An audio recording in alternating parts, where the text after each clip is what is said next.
Omar bin Ibrahim und seine Frau fallen auf in Rio. Eine Stadt, die berühmt ist für ihre Strände und leicht gekleidete Frauen.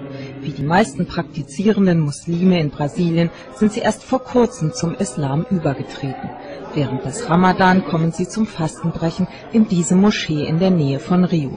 Noch vor 4 Jahren war bin Ibrahim katholischer Priester. Alle meine Fragen wurden im Islam beantwortet.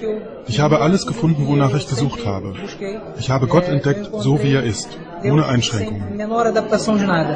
Jahrzehntelang praktizierten vor allem Familien, die aus Libyen und Nahost einwanderten, den Islam in Brasilien. Aber jetzt treten immer mehr Einheimische zum Islam über. Die Konvertiten sind sich sicher, dass Muslime zu Brasilien passen. Brasilien ist eine Mischung aus verschiedenen Kulturen. Deswegen sind die Brasilianer sehr tolerant. Die größte katholische Gemeinde weltweit schafft es, mit der sinnlichen Kultur Brasiliens zu leben, und Experten glauben, dies könne der Islam auch.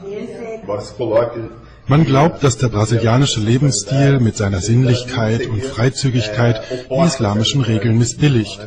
Aber tatsächlich gibt es in der Gesellschaft viele konservative Regeln zu Moral und Sexualität, die die Verhaltensweisen bestimmen. Die wachsende Popularität des Islam hat den Bau von Moscheen im ganzen Land vorangetrieben. In Brasilien gibt es jetzt 127 Moscheen, 4-mal so viele wie vor 12 Jahren.